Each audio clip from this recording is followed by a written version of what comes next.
విజయవాడ నగరానికి ఉన్న ఏకైక దోబీఖానా ఇది.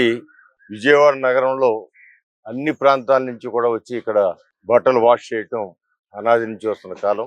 ఈ దోబీఖానాలో నీటి అవసరం ఒకటి కానివ్వండి, లేకపోతే వాళ్ళ కొన్ని ఒక షెల్టర్లు కానివ్వండి, ఇవన్నీ కూడా అవసరం చెప్పడం. గతంలో కూడా నీటి సౌకర్యం పెంచడం జరిగింది 2 తొట్టులకి.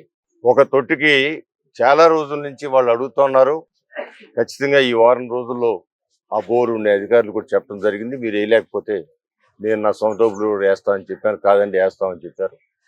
నేను మా మా మిత్రులు కూడా చెబుతున్నాను, ఈ వారంలో కనుక పూర్తవకపోతే ఒకసారి నా దృష్టికి తీసుకురండి, తర్వాత మనం వేసుకుందాం అని. నాకు తెలిసి ఈ వారంలో అయిపోద్ది. ప్రధానమైన సమస్య అది. అదేవిధంగా ఆ తొట్టికి షెల్టర్ కూడా అడిగారు, 2 తొట్టులకి షెల్టర్ కూడా అడిగారు. ఆ షెల్టర్ నిర్మాణానికి కానివ్వండి, లేదా ఇంకా అవసరం ఉన్న ఈ డ్రైనేజ్ సమస్య కూడా ఉంది ఇక్కడ. అదేవిధంగా టాయిలెట్స్ కూడా గతంలో 4 టాయిలెట్లు కట్టించడం జరిగింది.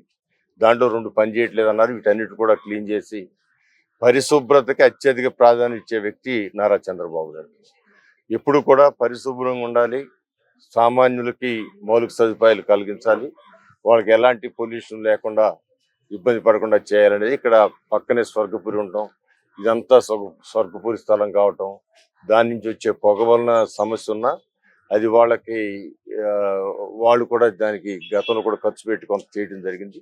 ఏదేమైనా కూడా ముందు నీటి సౌకర్యం దోబీఖానా కలిగించే దాంట్లోనూ, అదేవిధంగా కరెంటు ఇచ్చే దాంట్లోనూ, ఆ షెడ్లకు రేకులు వేసే దాంట్లో మొట్టమొదటి చూసి తర్వాత స్వర్గపురి విషయం. అది కొంచెం సాంకేతిక పరమైన ఇబ్బందులు కూడా ఉన్నాయి. ఎందుకంటే ఆ స్వర్గపురి కింద ఈ ల్యాండ్ అంతా కూడా ఆ స్వర్గపురి కింద, అంటే ఇక్కడ నివాసాలు ఉండకూడదు అనేది దాంతో ఉండాలి. కానీ ఇవాళ పేదలు చాలా మంది ఆక్యుపై చేసుకుని ఆ స్వర్గపురి స్థలాన్ని కూడా ఆక్యుపై చేసుకుని ఇల్లు కట్టుకోవడం ఏర్పాటు చేసుకున్నారు.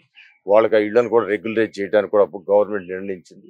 అందువల్ల ఇది లేటెస్ట్ టెక్నాలజీతో ఆ ధూళి రాకుండా ఏం చేయాలన్నది ఒకసారి సాంకేతిక పరంగా ఇంజనీర్లతో డిస్కస్ చేసి దాన్ని పరిశీలిస్తాం.